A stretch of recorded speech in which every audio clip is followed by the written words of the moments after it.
Merci beaucoup de nous avoir enthousiasmés de terminer cette journée par un grand appel pour tous ceux qui en doutaient. En fait, ce sont les scientifiques qui demandent un pacte mondial pour l'environnement.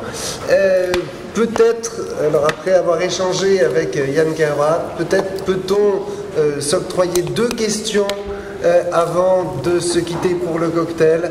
Une première. Et la deuxième est présentée tout au fond. Les 2 titulaires de questions sont désignés.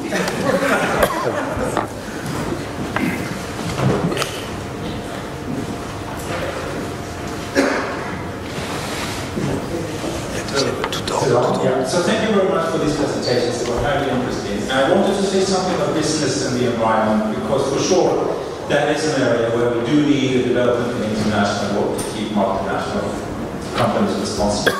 International law is today promoting corporate interest in terms of investment protection. That is legitimate, but we have no international treaty making them to facilitate making them responsible.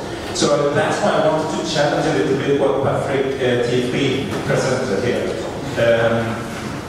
That business sector is positive to environmental law and to the promotion of tougher rules for the private sector. I'm even a bit surprised by myself too, because I thought it was rather uncritical that account. Perfect narrative that I would hear the business say. For sure, some corporations are seriously committed to environmental protection and social responsibility. That is to be appreciated. Yet there are numerous examples of it.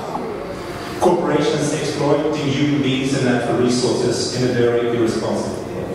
Splitting companies groups in order to hide behind jurisdiction and state borders by creating subsidiaries. We have Swedish example. The Swedish company Boliden was responsible for a huge disaster in Spain through its subsidiary. The parent company never took responsibility for that. Other examples in the oil extraction business, we have another Swedish example. It's an oil company which is under criminal charges for crimes against international law. We have the Unicor case, where I think the French company Total was involved in exploiting oil in Myanmar using military forces. Shell in Nigeria. Shell wanted to dump its oil platform in the northeast, but did not because of consumer protection. So there are numerous examples of companies lobbying for lowering environmental standards. And whether or not the homo economics is an accurate characteristic, we have plenty of cases where economic interests of corporations have indeed led to disasters, irresponsible performance, and escape from environmental liability. To conclude, I don't subscribe to this nice picture about the business being very positive, of course, in a general way, but I think there are so many examples to the contrary that it has to be at least stressed. And it would be good to hear your comment on that. But I think really in context of the pact, that this is an area where we have a huge gap in international law scale about making multinationals reliable across state borders. Thank you.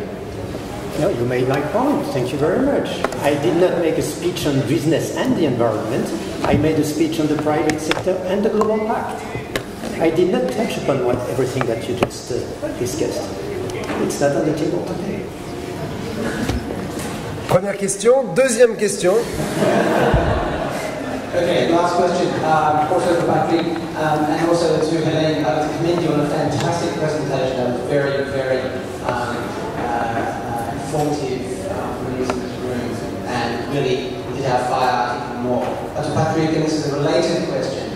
Earlier today, Professor Francesco Francioni mentioned that the duty of care is inseparable to the duty of no harm being a duty borne by states. In the draft pact proposal, Article 2 talks about a duty to take care. Now, these to me seem to be different legal obligations and standards. I just like to confirm that is the case. And secondly, the Article 2 duty of care is targeted to legal actors, such as private entities, but there's a very heavy chapeau or caveat there saying they to self-assess what they can do. So my question is, what are we to make of this duty to take care if it's self-assessed by entities who, unless there are other forces of public relations benefits, don't have an incentive to comply with international obligations or environmental standards. So what do we make of this? Well, I'm not going to be able to answer that one by yes, no, or I don't know. And I see that time lapsed. So, no.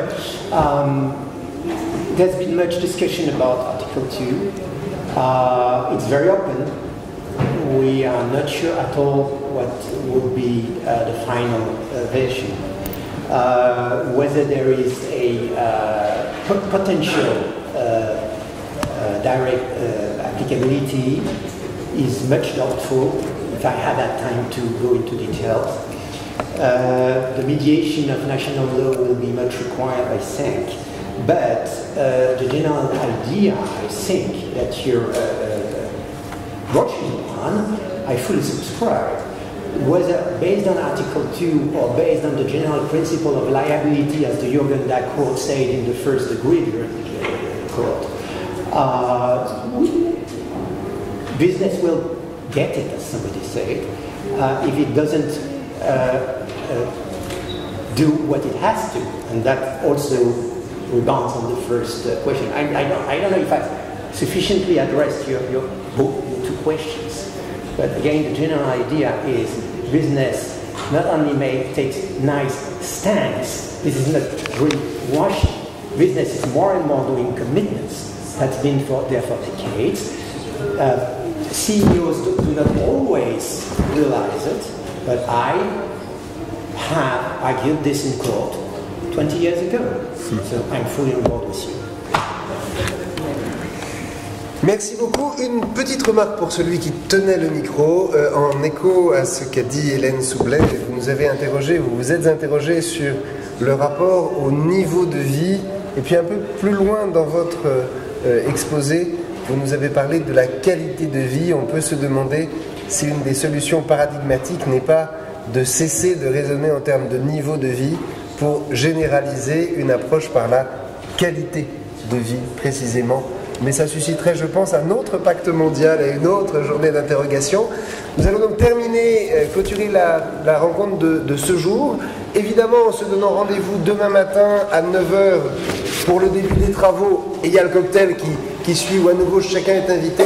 Je voudrais quant à moi vous prier de m'excuser de ne pas être présent demain, mais parce que, et j'en profite pour vous l'annoncer, il se passe quelque chose de très heureux en Sorbonne, puisque nous recevons dans l'amphithéâtre Richelieu, nous aurions dû être demain, le prix Nobel de la paix, qui vient parler de la construction de la paix, précisément après des situations de guerre. Et je veux voir dans cette coexistence plus qu'une coïncidence fortuite, mais comme un signe, parce que construire la paix aujourd'hui, c'est aussi la construire dans la chair, ce qu'il a fait, mais aussi dans l'environnement, ce que nous sommes tous appelés à faire. Merci beaucoup et à tout de suite pour le cocktail.